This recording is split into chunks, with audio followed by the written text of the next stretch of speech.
Assalomu alaykum qadrli studentlar. Xo'p, welcome back to our next intermediate class. Demak, keyingi intermediate darslarimizga xush kelibsiz deb qolaman. Xo'p, we have unit number 10 today. Bugun 10-mavzuda. Demak, we have amazing reading and we're going to have a lot of text and good vocabulary and good grammar. So if you guys are ready, let's get started. Agar tayyor bo'lsangiz, demak, ajoyib so'zbozligi va grammatika va matnlarni ko'rib chiqamiz. Xo'p, qani bo'lmasam, boshladik. All right, so unit number 10, deep sea exploration. Okay, so exploration, okay, demak, have you ever done exploration before?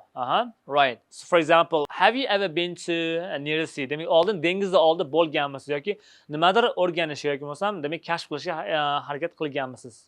Xo'p, have you ever done any exploration in your life? Demak, hayotingizda nimadir kashf qilish yoki bo'lmasa yaratishga demak harakat qilib ko'rganmisiz? Yes, I'm so happy. Agarda ha bo'lsa juda ham xursandman. Xo'p, bugun sizlar bilan ajoyib mavzu bo'yicha demak gaplashib chiqamiz va bu mavzuyimiz bu deep sea exploration, the land under the ocean. Demak, yerni okean ostidagi yerlar haqida gaplashamiz.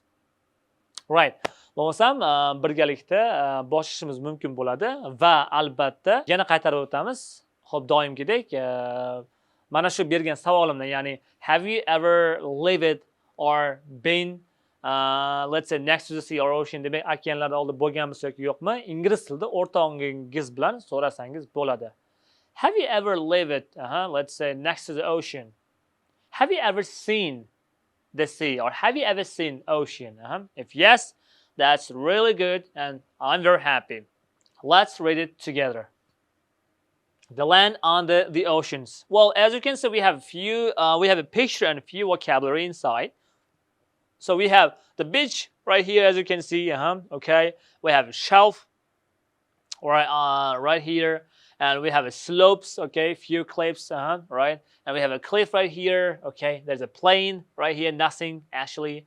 There's a mountain. Well, actually inside, under the ocean, and we have a trench. Then juda ham ajoyib vocabulary berilgan. Hop, bu yerda birinchisi, demak, sizlar bilan o'qishni davom boshlaymiz. Light from the sun helps the plants to grow underwater. Sunlight can go down through the water about 100 meters. In the water, near the beaches, there are many plants and animals. Below 150 meters, there are no plants, only animals. At 300 meters, it's already quite dark and the water is very cold.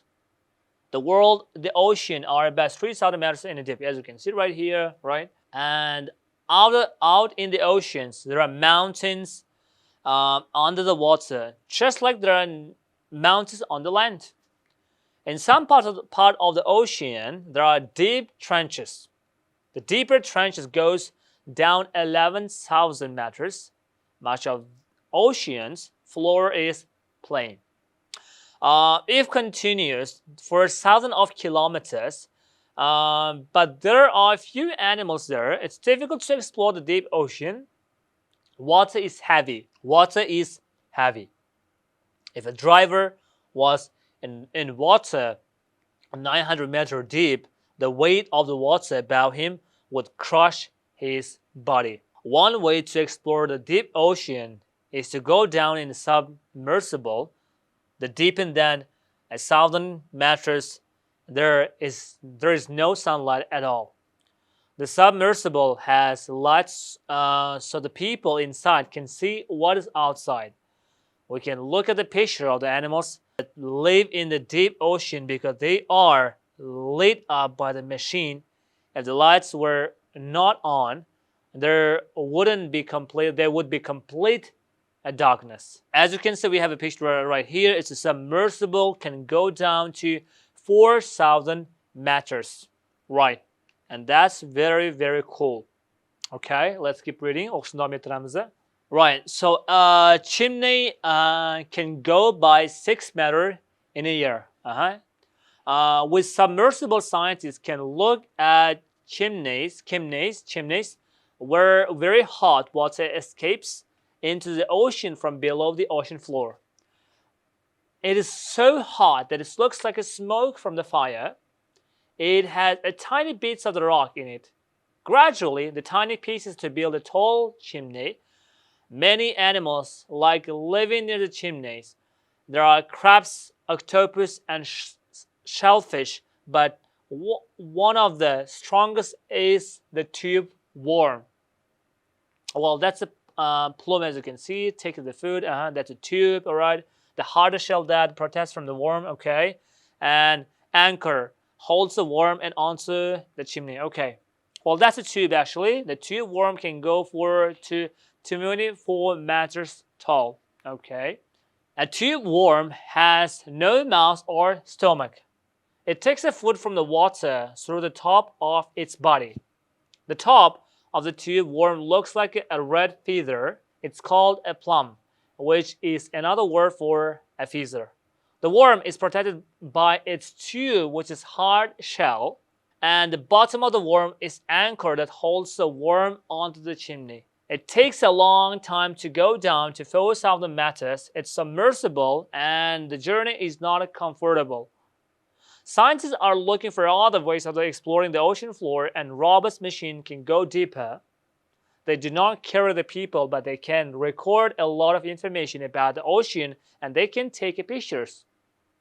One day, it may be possible to explore the ocean on a computer screen.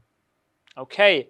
I feel like this was an amazing reading. Judayam ajoyib matn deb o'ylayman. Demak, suvni ostida demak necha 4000 metr yoki 11000 metr bo'yicha demak bo'lgan sayohatlar haqida gap ketyapti va kelajakda demak hozirgi kunda faqat 4000 metr bo'yicha ishlashi demak hayot tarzini aniqlash bo'yicha mashinalar ixtiro qilingan va kelajakda albatta suvni eng tubini ham o'rganishi demak umid bog'lashmoqda olimlar va juda ham ajoyib deb o'ylayman. Xo'p, endi demak sizga savol. Demak oldin demak biologiya fanlaridan demak siz suvni eng tubida yashaydigan demak qanaqadir hayvonlar haqida demak yoki jonzotlar haqida eshitganmisiz yoki o'qiganmisiz? Agarda o'qigan bo'lsangiz, well, if you know in English, it's better to share with your friends, but it's not. So you can talk, the name in Uzbek language as well. Agarda bilsangiz, demak ingliz tilida bilsangiz, ingliz tilida gapirib ko'rishingiz mumkin. Agarda yo'q bo'lsa, o'zbek tilida bo'lsa ham, demak o'rtog'ingiz bilan fikr almashishga harakat qilib ko'ring. Lekin asosiy gaplar albatta ingliz tilida bo'lishi kerak. Okay? Xo'p, demak biz hozir mana shu mavzu bo'yicha albatta demak savollarga o'tamiz va savollarga o'tishdan oldin sizlar bilan yana bir marta demak mana shu matnni o'qib chiqishingizni va yangi vocabulary, ya'ni so'z boylik kelgan bo'lsa bir qator tarjima qilib chiqib va butun tekstni yana qayta tushunib chiqishingizni xohlagan bo'lardim, chunki keyingi demak matnimizda o'zingiz uchun ancha oson bo'ladi. Va umid qilamanki, xo'p, hozirdan endi boshlamoqchisiz, demak bo'lmasam videoni to'xtating va albatta demak matnni yana qayta tushunib ko'ring. Mana qadrli studentlar, demak tayyor bo'lsangiz, bo'lmasam boshladik. Right. The first thing is here, the question number 1. Demak bizda birinchi savol kelyapti. Underline correct answer. We have 3 options, as you can see. It's a multiple choice A, B, C. Demak bizda 3 ta variant berilgan. A, B va C va bizda bittasini tanlashimiz kerak bo'ladi. The first one, let's try to read together. Okay? The sunlight can go down through the water. A, 10 meters. B, 100 meters. And C, 1,000 meters. If you can remember, I would like to ask you your own opinion. Agarda tushungan bo'lsangiz va matnni qayta ko'rib chiqqan bo'lsangiz, demak albatta javobini bilishingiz kerak va javobi albatta B, ya'ni quyosh nuri demak 100 metr masofagacha kirishi mumkin bo'ladi. Okay? Xo'p, ikkinchisiga o'tamiz. Xo'p, the deepest trench goes down, okay? A, 110 meters. B, 1,100 meters, and C, 11,000 meters. The deepest trench can go down. Answer is not A, is not a B. Right answer is C. The deepest trench can go down up to 11,000 meters. Okay? All right, the next one is there is no sunlight at all deeper than A, 1,000 meters. B, 150 meters.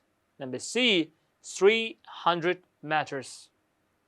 If you really paid attention to the reading, agarda matnga juda qattiq e'tibor bergan bo'lsangiz, demak javobi its answer is C. There is no sunlight at all deeper than 300 meters. I would like to move on to now question number 4. Demek, 4-chi o'tishni o'tamiz. Animals at 3000 meters live, 3000 demek metrda chuqurlikda joylashgan hayvonlar, live A in the darkness, B in a trench, number C on the ocean floor. Okay, xo'p, javob nima bo'ladi? Albatta javobi demek A ga to'g'ri keladi. Ya'ni animals at 3000 meters live in the darkness. Demek qorong'ulikda yoki zulmatda demek yashaydi. Right. Number 5. In a year, a chimney can grow by A 0.6 meters, B 6 meter, and number C 16 meters. So, do you have any information about in a 1 year how long a chimney can grow actually? Right, answer is B. Well, in a year it can grow actually 6 meters. Right, number 6. At top of the tube, worms looks like a red. A red of what? A. Feather. B. Flower. And number C. A firework. Right. Demek javomingizni kutib qolaman va albatta o'rtog'ingiz bilan demak muhokama qilsangiz bo'ladi. A top tube demek yuqori qavati, demek yuqori nimasi? Tube. Worm looks like a red, qizil. Answer is feather. A top tube worm looks like a red feather, so answer would be A. Number 7. Robot machines can be operated from A. A computer, B. A ship, C. Submersible. Right? Answer is javobi nima bo'ladi, qadrli studentlar? Albatta javobi demek B ga to'g'ri keladi. Demek robot machines can be operated from a ship. Kemadan turib demek boshqarilishi mumkin, xolos. 8-si. Scientists are looking for other ways of exploring. Right. Exploring what? A. A chimney, B. The oceans, and C. The ocean floor. Right. We just read in the reading and it was really interesting and it was really clear. Demek biz hozirda matnni mana shunda o'qib chiqdik va javobi albatta demek C ga to'g'ri keladi. Demek olimlar, ya'ni science, are looking for other ways of exploring the ocean, the floors. I hope that it was really clear for you guys. Umid qilaman juda ham aniq bo'ldi bu narsa sizlarga va ikkinchi mashqqa o'tishimiz kerak bo'ladi. Okay? Right, exercise number 2. Ikkinchi mashqimiz. Think about the answer to these questions. Demek mana shu savollarga javobni o'ylab ko'ring. Right. Birinchi savolimiz, bizda 3 ta savol berilgan va birinchisini men o'qib demek eshittiraman. Would you like to travel down the ocean floor? Why or why not? Endi bu savolni demek aniq javob berishingiz, ya'ni statistika aniq bo'lishi shart emas. Shunchaki o'zingizni fikringizni bilsangiz bo'lgani.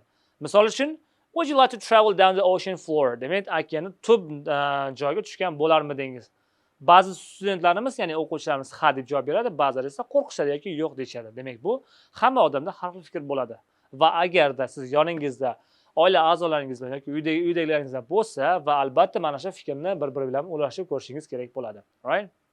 For example, I would really like to travel down the ocean floor because I feel that it's really interesting. Juda ham qiziqarli bo'ladi deb o'ylayman.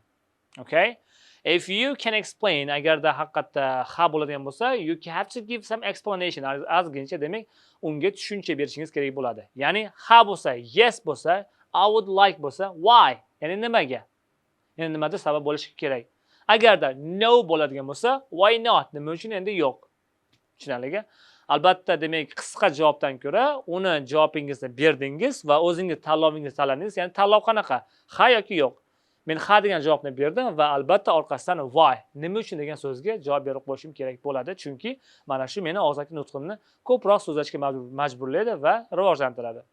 Ikkinchisi, do you think tube worms are fascinating, ugly, beautiful or horrible?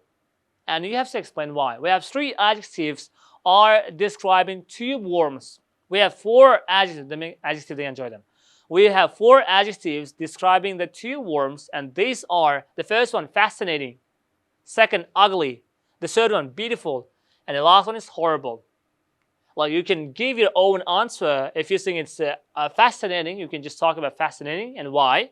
And if you think it's beautiful, and you can explain why is it so beautiful and why it attracts you. Okay? Right. Juda ham ajoyib. Va 3-chi savolga ham o'tamiz. What information in the land under the ocean did you know? What didn't you know? Demak, mana shu hozirgi berilgan matnimizda juda ko'p ma'lumotlar bo'ldi va mana shularning qaysilari sizga tanish edi va qaysilari sizga notanish bo'ldi. Xabarimiz borki, bizda maktabimizda biologiya fanidan ozmuncha yoki ancha-muncha bo'lsa-da, demak bizga juda qimmatli bilimlar beriladi va ularning orasida chuqur dengiz ostida yashaydigan mavjudotlar haqida ham ma'lumot juda ko'p berilgan. Va o'shalar bilan taqqoslaganingizda qaysi birlari haqida bilgansiz yoki eshitgansiz va qaysi birlari esa sizga bugungi darsimizda yangi bo'ldi. Okay? Right. Va albatta mana bu readingni ikkinchi marta, ya'ni 3-marta o'qib chiqishingizni ham taklif qilgan bo'lardim, chunki readingni og'zaki nutqqa ham o'qish bu juda ham foyda beradi. Birinchidan, demak pronunciationda, ikkinchidan esa accuracy'ni juda yaxshi to'g'rilaydi. Sizlar bilan 3-mashq ham o'tamiz. Hop, exercise number 3. Choose the correct words to complete the sentence. The first one, we have few vocabulary and we need to match from 1 to 5 into these, the words in the box, okay? The first one is bottom. The second, light up. The third one, comfortable. The first one, pile up. And the last one, submersible. So let's do it together then. The first one, as you can see, the scientists went down to southern Madras in and that machine called submersible. Scientists went down to the true southern Madras in a submersible. Number second, when fireworks explode, they light up the sky. Light up the sky. Number third one, the teacher said, please pile up your books on my desk. Okay. Number 4, the chair is very comfortable. This chair is very comfortable. And then number 5, the last one, there was a river at the bottom of the hill. There was a river at the bottom of the hill. Mana qadrli studentlar, demak bugun sizlar bilan demak ajoyib bo'lgan dengiz osti hayvonlariga, jonzotlarga e'tibor berib chiqdik va juda ham ajoyib reading, so'zbo'ligi juda ko'p bo'ldi va o'ylaymanki qimmatli ma'lumotlar ham oldingiz deb o'ylayman. Xo'p, va mana shu bugungi olgan ma'lumotlaringizni, ya'ni bilimingizni albatta sheriklaringiz bilan ulashishga harakat qiling va ingliz tilini o'rganishdan to'xtatmang deb qolaman.